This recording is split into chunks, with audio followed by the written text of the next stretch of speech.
Functions of an investment banker. In one of our previous videos, we had discussed the meaning and history of investment banking in India. In this video, we will be discussing briefly the various primary functions that an investment banker performs. So let's go. Initial public offer. Now understand everyone that this is one of the most important functions of an investment bank and one of the most primary one. There are two types of companies in market. One is a private limited company and the other is a public limited company. When we talk about a private limited company raises capital and other funds through private sources in a private manner. However, a public limited company raises capital and other funds from the people at large. And how it does that? By issuing shares. There are two situations when an initial public offer is made.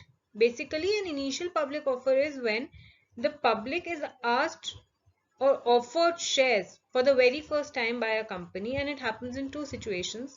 One, when a new public limited company is formulated, and secondly, when a private limited company turns into a public limited company. Mostly big companies hire investment banks and investment bankers to take care of all initial public offers. Reason being three things. One, their goodwill in the market. Secondly, their expertise. And thirdly, their understanding of the trends and timing. Goodwill, because when a good company or a good investment bank is associated with a public limited company, people are more inclined to buy the shares of that company due to trustworthiness. And as far as expertise and understanding of the trends is concerned, that investment banker will facilitate to the maximum benefit of the company and make sure that the initial public offer does not fail.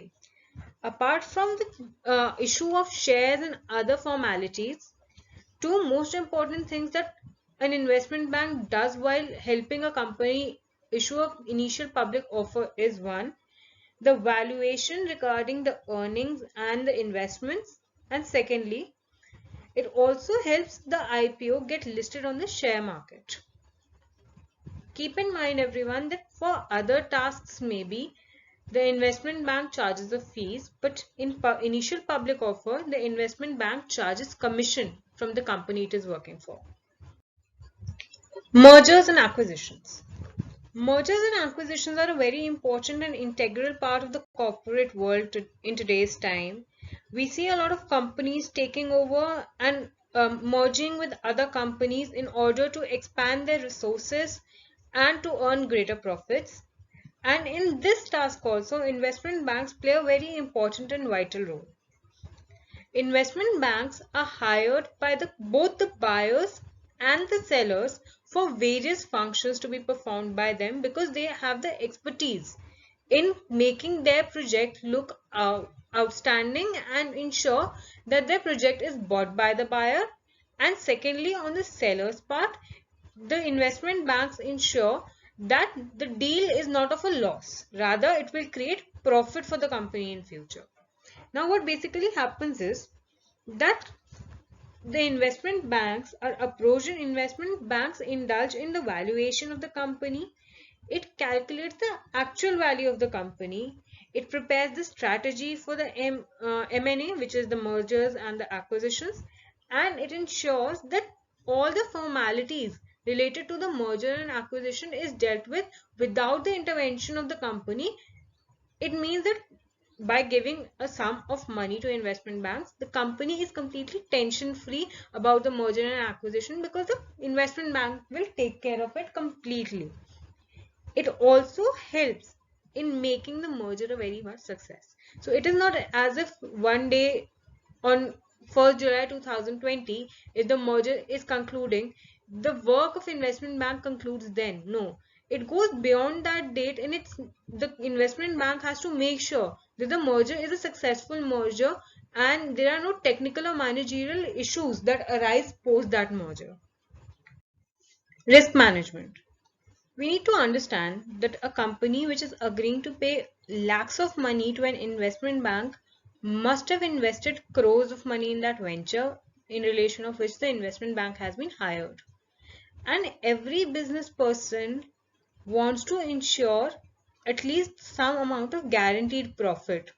No one likes losses, and though it is true to say that more the risk, more the profit, but it is always safe to ensure that the risk is minimized.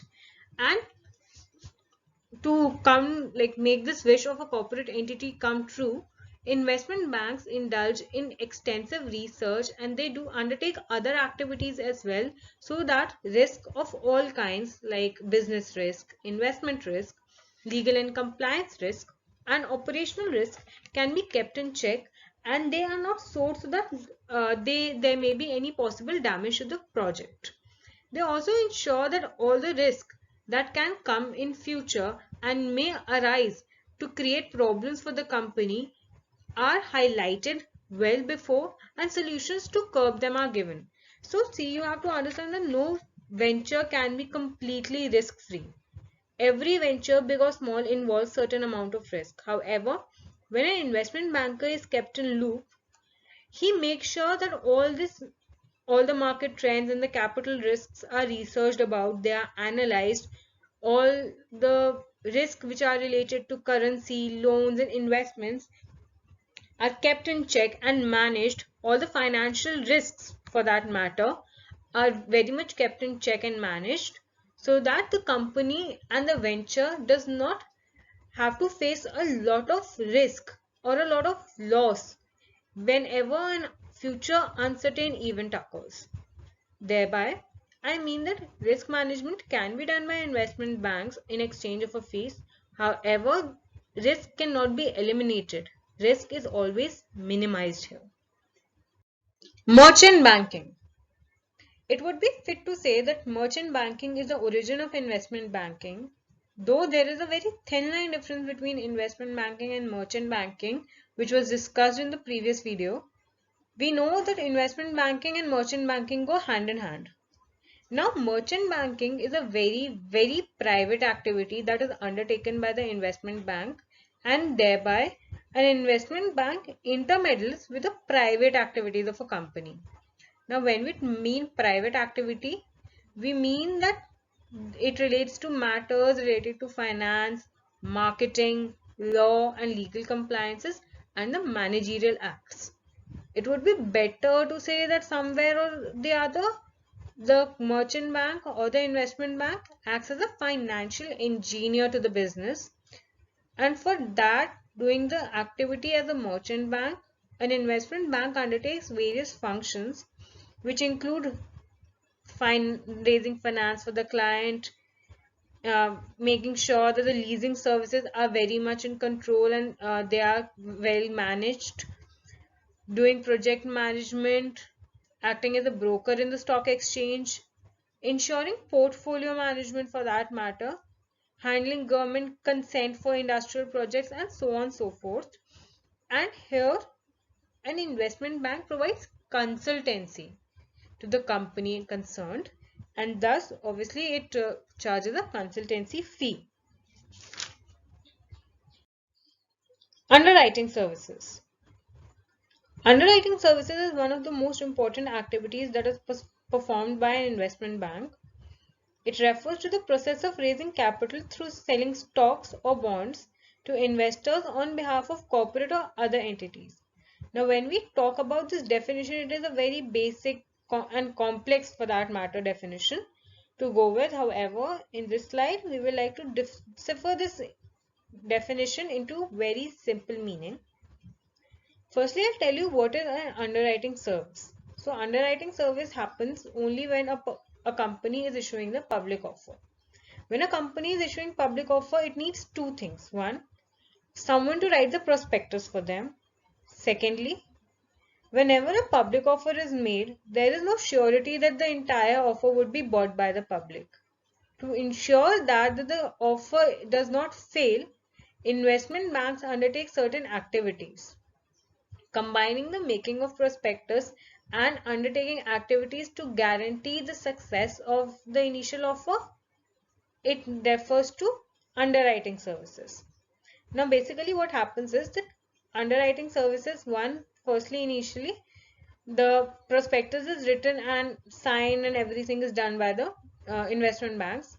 And second part is the most important part. In the second part, there are three types of underwriting services provided, namely, firstly, firm commitment.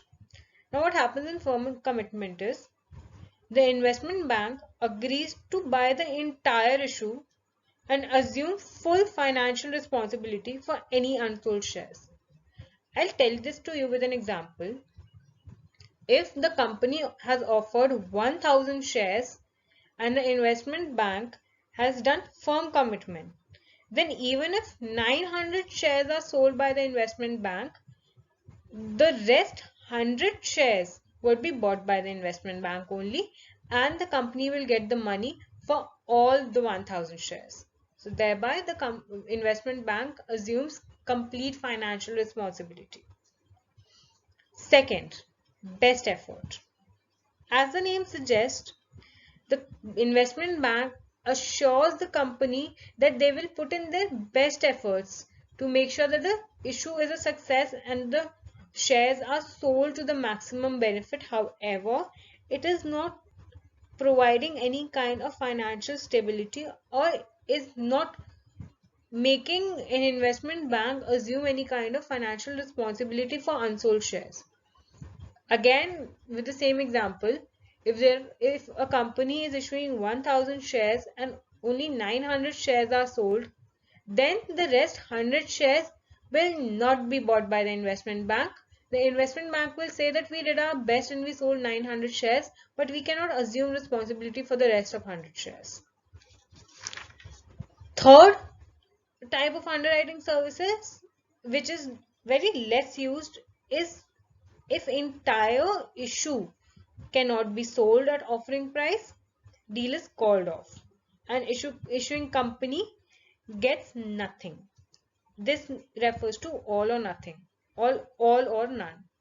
What happens here is if a company has issued 1000 shares and the investment bank is able to only sell 900 shares, then the entire deal is called off and the issuing company's shares are taken back.